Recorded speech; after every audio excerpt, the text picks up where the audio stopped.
Cake మీద ఇసుక వేస్తే ఇంత టేస్టీగా ఉంటుందని అస్సలు ఎక్స్పెక్ట్ చేయలేదు. కేక్ మీద సాయిల్ వేసేసరికి సాయిల్ కూడా చాలా టేస్టీ వచ్చేసింది అనమాట. సో మేము అనుకున్న థీమ్ వచ్చేసి sea and beach theme. So అందుకని కేక్ రిఫరెన్సెస్ అయితే ఇవి చూపించాను. ఎందుకంటే మెయిన్గా అక్కడ సీ చూసారు కదా రిఫరెన్స్ కేక్స్ పిక్స్లో. సో 3D షేప్లో అలలు వచ్చాయి. సో అలా కావాలి అని చెప్తే కానీ ఇలా తయారు చేసి ఇచ్చారు. పైగా ఇది సెకండ్ కేక్ అనమాట. ఇంకా వాళ్ళ వల్ల కాక సో క్రీమ్ కలర్ చేసి ఇచ్చేసారు సైడ్.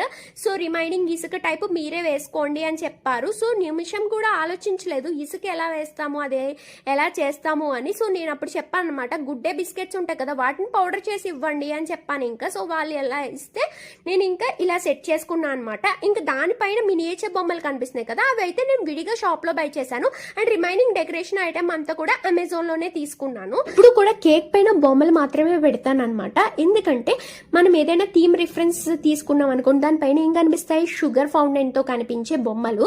సో వాటికి ఎక్స్ట్రా మనీ పెట్టాలి కేక్ ఆర్డర్ ఇచ్చినప్పుడు. అదేదో మనీ తీసుకెళ్లి ఇలా రియల్ బొమ్మలు కొని పెట్టామనుకోండి, చక్కగా పిల్లలు రీయూజ్ చేసుకుని ఆడుకోవడానికి కూడా ఉంటుంది.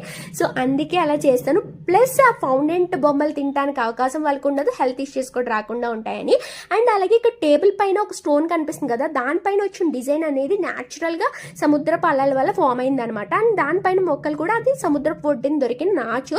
సో ఇవన్నీ నేను బాలి నుంచి తెచ్చుకున్నా. సో బీచ్ థీమ్ కాబట్టి ఇలా సెట్ చేశాను. అండ్ ఇంకా మా బాబు డ్రెస్ పైన వచ్చిన బొమ్మలు అవి చూసారు కదా, సో ఇలా థీమ్కి తగ్గట్టు అంతా సెట్ చేశాను. ఐడియా నచ్చితే లైక్ చేసి ఫాలో చేసి వెళ్ళండి. Bye bye.